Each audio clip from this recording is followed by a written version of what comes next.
Hello, আবার চলে এসেছি। দেখো ডে 4-এ আমরা কী করলাম সব কিছু নিয়ে। এখানে বাসে করে চলে গেছিলাম একটা স্পটে, ওখানে গিয়ে আমাদের রান্না হলো, সেখানে খেয়ে দিয়ে বেরিয়ে গেছি। আবার সকাল সকাল চলে এসেছি আমাদের ডেস্টিনেশন স্পট যেটা ছিল ড্রিম জায়গা, সেখানে এসে স্নান বান করে রেডি হয়ে এখন তিলক পড়ছি। তোমরা বুঝেই গেছো অলরেডি আমরা কোথায় এসেছি। এতদিন বলছিলাম না কোথায় আসবো, কোথায় আমার ড্রিম জায়গা। তোমরা ভেবেছিলে যে অনেক জায়গা ঘুরে নিলাম, হয়তো ওগুলোই ছিল, কিন্তু না, যেটা ড্রিম সেটা আজকে পূরণ হবে। দেখো, আর ভিডিওটা অনেক দিনের। আমরা সেদিন করে গেছিলাম, মানে সেদিন ছিল 3 মার্চ, মানে হোলির দিন। আর হোলির দিন সব জায়গায় গ্রহণ লেগেছিল, তার জন্য সেদিন করে রং খেলাটা হয়নি। তার জন্য আর সব জায়গায় গ্রহণ ছিল বলে মানে অনেক মন্দির ফন্দির বন্ধ ছিল। তার যেটা আমাদের ফেভারিট জায়গা, সেই মন্দিরটা, একটা মন্দির দেখেছিলাম, আমি অনেক খুশি। সকালে খাওয়া দাওয়া করে এখানে অটো করে চলে গেছিলাম আমাদের যে ড্রিম জায়গাটায়।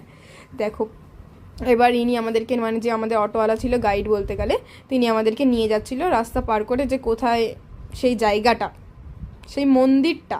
তোমরাও জানো মন্দিরটা খুবই সুন্দর, মানে আর কিছু বলার নেই।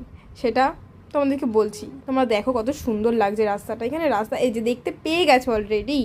এবার আমরা তো যা খুশি হয়েছিলাম না দেখতে পেয়ে, আমি যে কবে আসবো এখানে। আমরা ভেবেছিলাম যে আমাদের স্বপ্ন পূরণ হতে চলেছে, মানে হয়েছে। কীভাবে হয়েছে আমি জানি না, কিন্তু খুবই খুশি।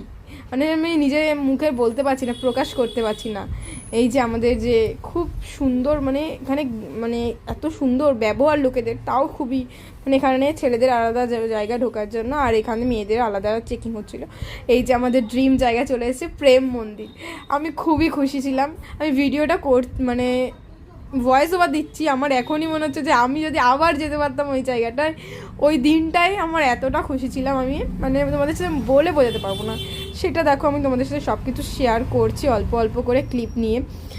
দেখো, তোমরা ততক্ষণ লাইক কমেন্ট তো করে দিতে পারো, একটু সাবস্ক্রাইবও করে দিতে পারো। এখানে যে গোবর্ধন পর্বতের ওই সিনটা করা ছিল, এখানে এই যে মন্দিরের ভেতরে আমরা ঢুকে গেলাম। দেখো, মানে এত, মানে নিজেকে খুব, মানে আর কিছু বলার নেই, কোনো মুখে ভাষা নেই যে আমি বলে প্রকাশ করব।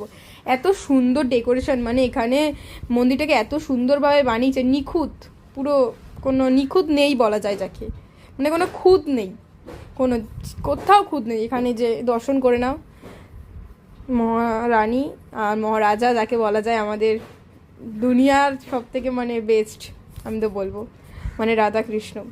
সবাই এখানে একবার রাধে রাধে তো কমেন্ট করতেই পারো না। রাধে রাধে লিখলে তো আবার কোনো ক্ষতি তো হবে না, আরও ভালো হবে।